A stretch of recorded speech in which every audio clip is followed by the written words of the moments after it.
இதுல நம்ம என்ன பார்க்க போறோம் அப்படின்னா, துலா ராசியில பிறந்தவங்களுக்கு 2024ஆம் ஆண்டு ஜூலை மாத ராசி பலன்களை பத்தி நம்ம பார்க்க போறோங்க. துலாத்தை பொறுத்த வரைக்கும் இந்த காலத்துல இந்த மாதத்துடைய முதல் பகுதியில பாத்தீங்கன்னா, ராசிக்கு பாக்கியத்துல சுக்கிரனும் சூரியனும் சேர்ந்திருப்பாங்க. இந்த மாதத்து 2வது பகுதியில 10ஆம் இடமான தொழில் ஸ்தானத்துல சுக்கிரனும் சூரியனும் சேர்ந்திருக்கிறது மிகப்பெரிய ஒரு நல்ல அமைப்பு அப்படின்னு சொல்லலாங்க. இந்த காலகட்டத்தை பொறுத்த வரைக்கும் தொழில் ரீதியா நல்ல ஒரு முன்னேற்றத்தை கண்டிப்பா கொடுக்கும் அப்படின்னு சொல்லலாம். பினான்சியல் நல்ல ஒரு ஏற்றம், நல்ல ஒரு லாபம் கண்டிப்பா உண்டு அப்படின்னு சொல்லலாம். ஏன்னா ராசிக்கு 8ஆம் இடத்துல செவ்வாய் மறைந்தாலும் கூட 2ஆம் அதிபதி தனாதிபதி தனஸ்தானத்தை பார்க்கறது, குருவோட சேர்ந்து பார்க்கறது ஒரு மிகப்பெரிய ஒரு பலம் அப்படின்னு சொல்லலாம். கண்டிப்பா வருமானம் நல்லா இருக்கும், பல வழியில பணம் கைக்கு வந்து சேருங்க.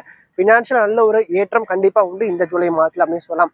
அதற்கடுத்து வந்து பாத்தீங்கன்னா லாட்டரி ரேஸ் பந்தயம் அதிர்ஷ்டம் கை கொடுக்கறதுக்கான வாய்ப்புகளும் சற்று அதிகமா இருக்கு இந்த காலகட்டத்தை பொறுத்த வரைக்கும். அதே மாதிரி ராசிக்கு 10ஆம் இடத்துல சுக்கிரனும் சூரியனும் சேர்ந்திருக்கிறது வேலை இல்லாம வேலை தேடிட்டு இருக்க இளையப்படுத்த நல்ல ஒரு வேலை கண்டிப்பா உண்டு, கண்டிப்பா வேலை கிடைக்குங்க.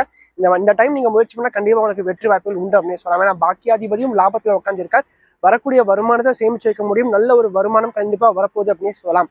அதே மாதிரி திருமண வாழ்க்கையை பொறுத்த வரைக்கும் ராசிக்கு 7ஆம் அதிபதி 8ல மறைஞ்சிருக்காரு, கூட குருவும் சேர்ந்திருக்கனால கொஞ்சம் திருமண வாழ்க்கையில கொஞ்சம் விட்டு கொடுத்து போங்க, அனுசரிச்சு போங்க. ஏன்னா 6ஆம் அதிபதியும் 7ஆம் அதிபதியும் கூடி 8ல மறையிறது கொஞ்சம் இல்லற வாழ்க்கையில கொஞ்சம் பிரச்சனையை கொடுக்கும். அதே மாதிரி சுக்கிரனும் பாத்தீங்கன்னா சூரியனோட சேர்ந்திருக்கனால கொஞ்சம் காதல் வாழ்க்கையிலும் சில பிரச்சனைகள் அவ்வப்போது வந்து விலகும். கொஞ்சம் விட்டு கொடுத்து அனுசரிச்சு போறது சிறப்பா இருக்கும் அப்படின்னு சொல்லலாம். அதே மாதிரி பினான்சியலா பாத்தீங்கன்னா இந்த தொழில் வாழ்க்கையை பொறுத்த வரைக்கும் இந்த காலகட்டம் நல்ல ஒரு ஏற்றத்தை உண்டு பண்ணி கொடுக்கும்.